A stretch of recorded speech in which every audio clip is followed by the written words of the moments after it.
Shalom semuanya, salam sehat buat semua yang sudah bergabung mengikuti ibadah online ini melalui YouTube channel City of Love Church.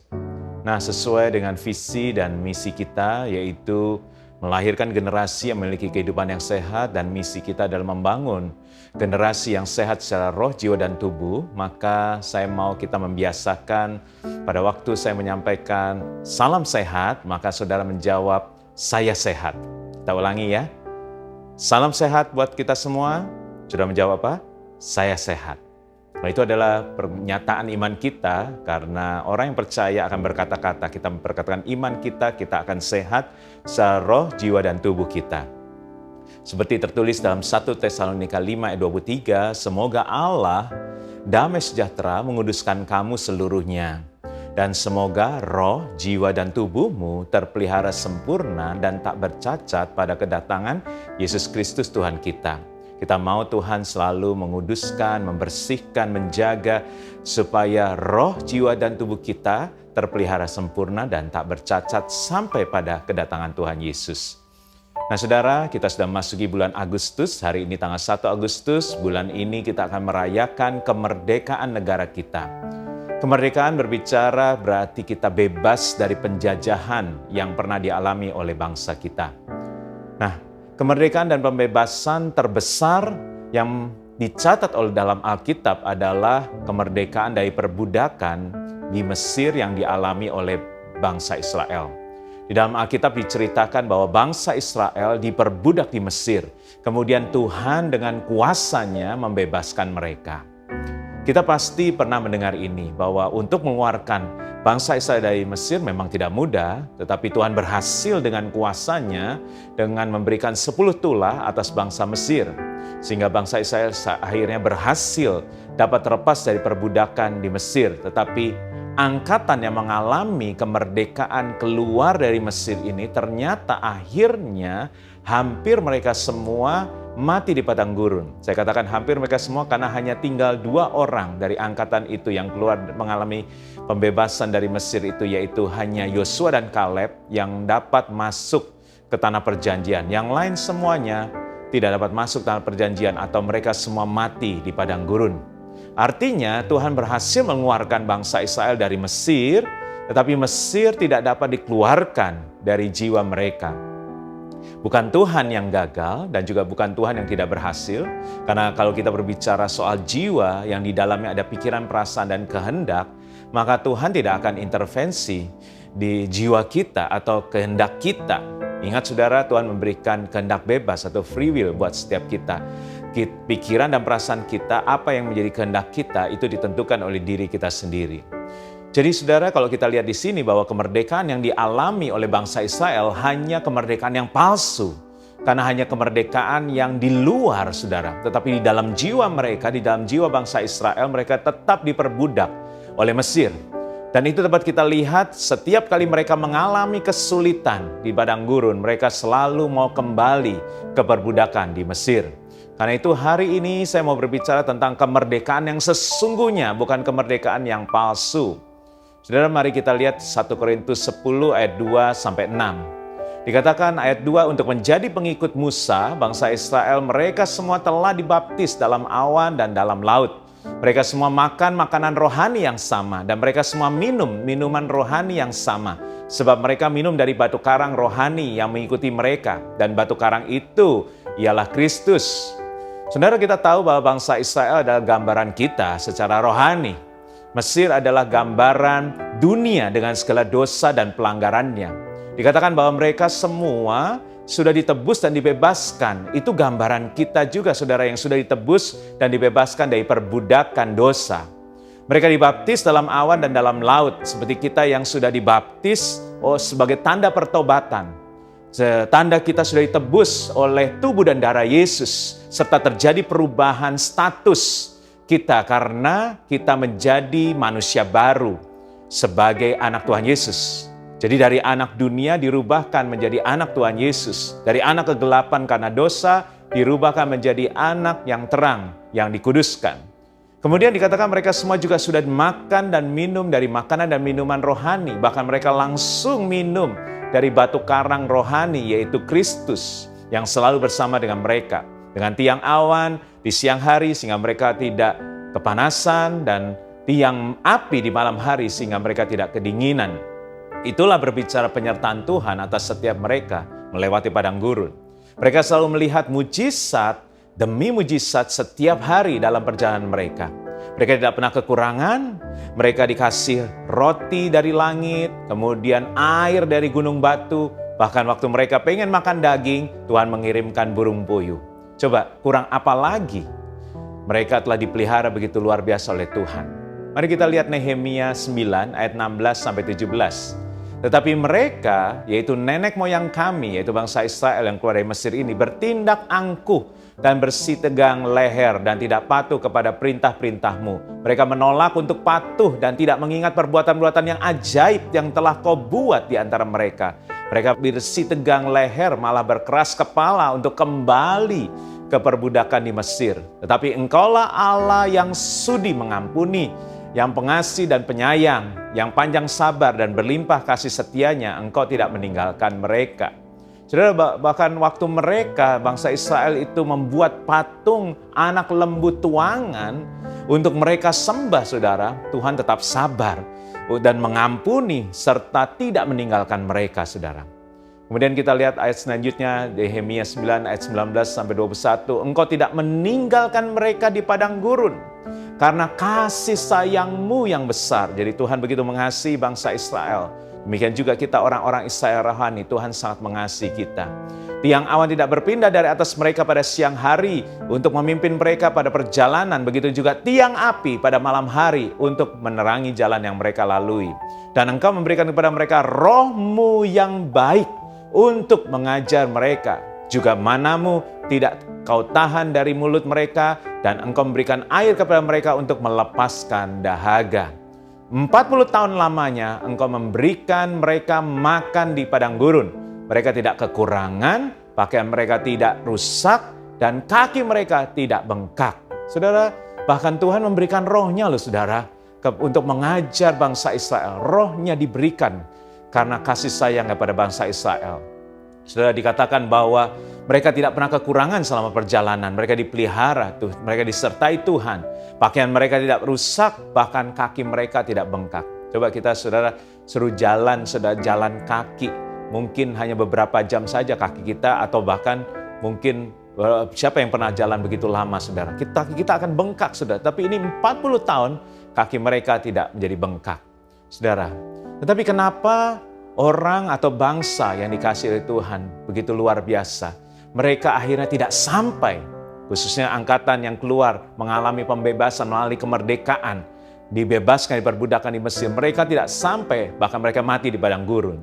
Mari kita lihat 1 Korintus 10 ayat yang kelima. Tetapi sungguh pun demikian, Allah tidak berkenan kepada bagian yang terbesar dari mereka, karena mereka ditewaskan di padang gurun. Semuanya itu telah terjadi sebagai contoh bagi kita untuk memperingatkan kita supaya jangan kita menginginkan hal-hal yang jahat seperti yang telah mereka perbuat. Sudah dikatakan bahwa ini semua adalah contoh buat kita. Untuk apa? Untuk memperingatkan kita, orang-orang Israel rohani atau orang-orang yang dikasihi Tuhan.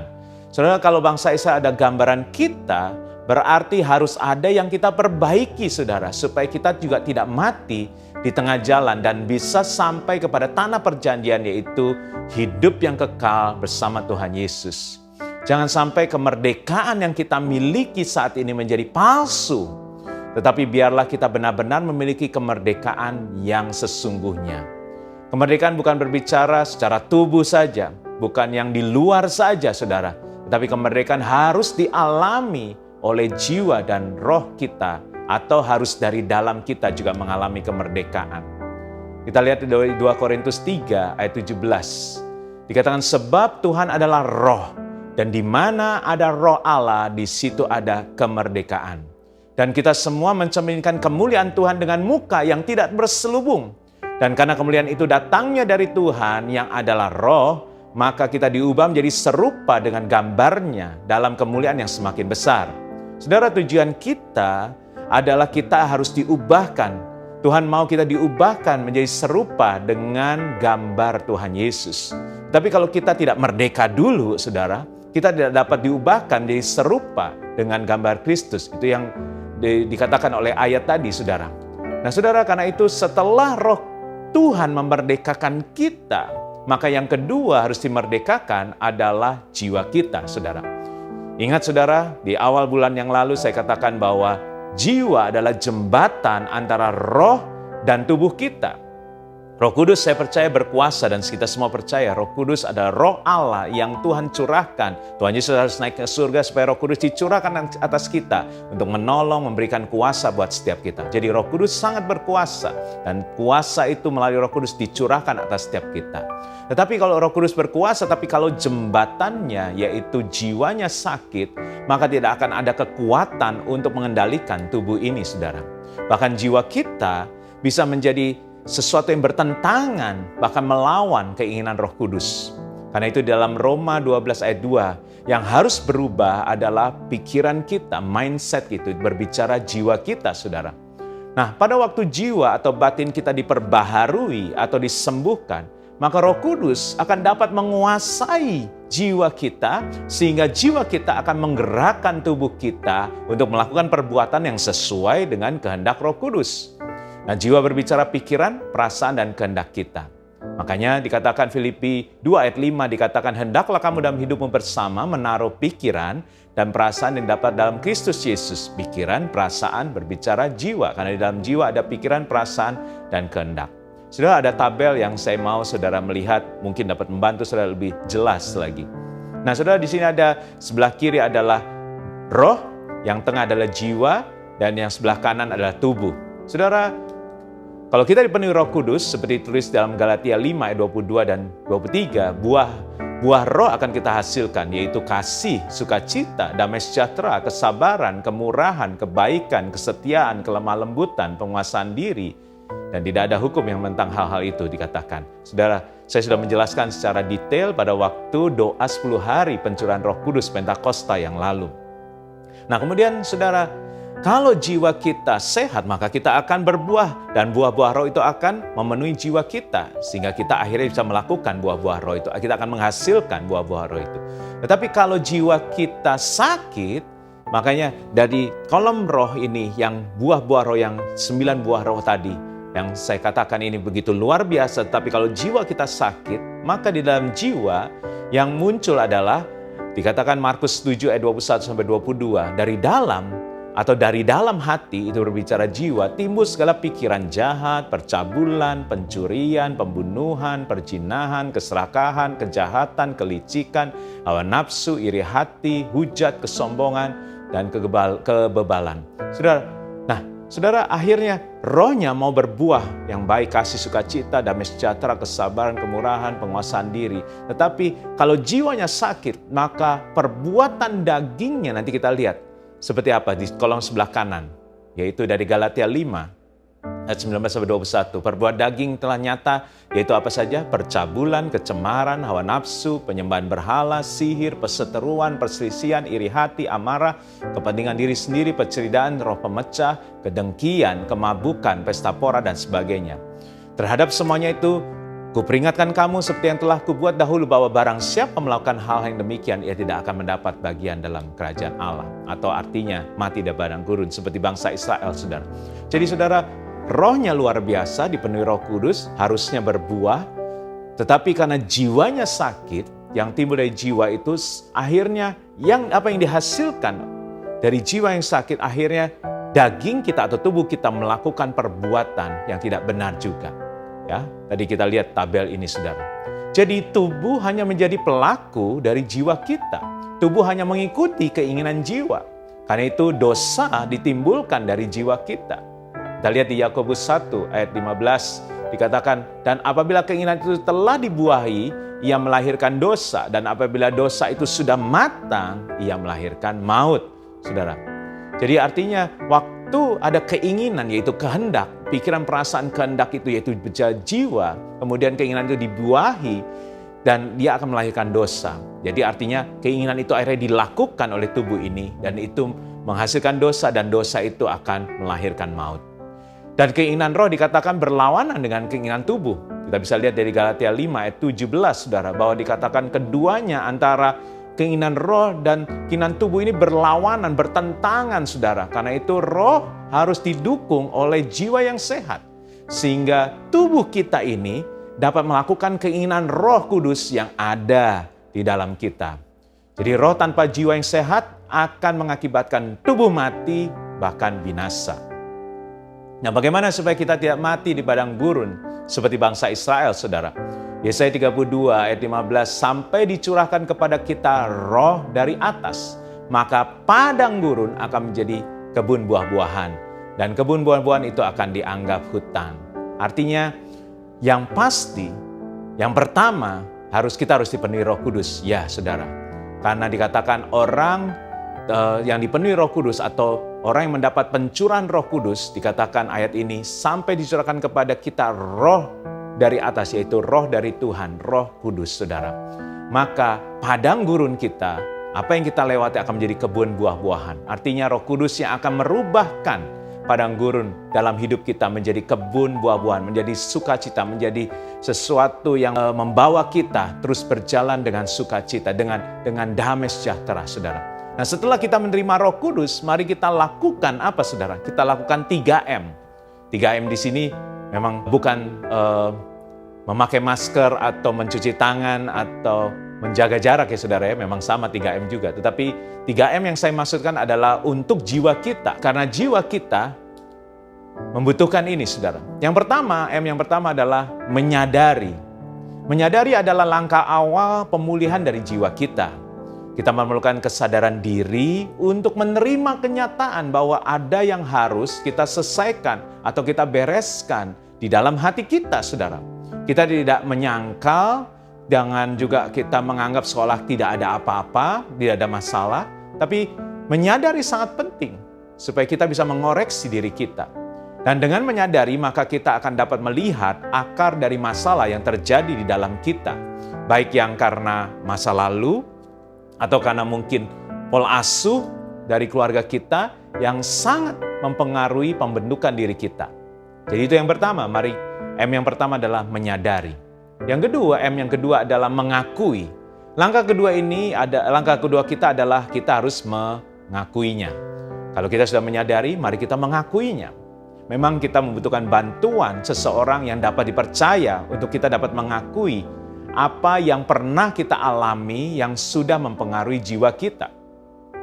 Bisa kita datang kepada sahabat kita untuk sekedar curhat atau menyampaikan apa yang mengakui atau menceritakan apa yang pernah membuat kita mengalami jiwa yang sakit. Atau jika sudah berat kasusnya, maka kita dapat menemui konselor yang dapat dipercaya.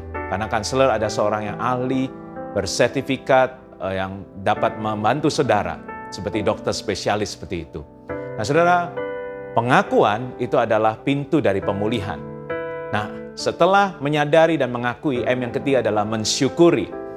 Belajar menerima adanya kedaulatan Tuhan yang mengizinkan apa yang terjadi dalam hidup kita. Belajar mengucap syukur atas apa yang terjadi dan bahkan memberkati orang-orang yang pernah melukai kita. Karena sesuai firman Tuhan yang mengajak kita bersyukur dalam segala hal, karena kita yakin Tuhan turut bekerja di dalam segala sesuatu untuk mendatangkan kebaikan buat setiap kita yang mengasihi Dia. Itu 3M, saudara, yaitu menyadari, mengakui, dan mensyukuri. Saudara, karena saya rindu setiap saudara mengalami kemerdekaan yang sesungguhnya. Mulai dari kita menerima Roh Kudus yang akan menolong kita mengalami pemulihan. Kemudian mari kita lakukan bagian kita supaya jiwa kita terbuka oleh karya Roh Kudus. Dengan 3M tadi, yaitu menyadari, mengakui, dan mensyukuri. Maka hidup kita pastinya akan mengalami kemerdekaan yang sesungguhnya. Amin.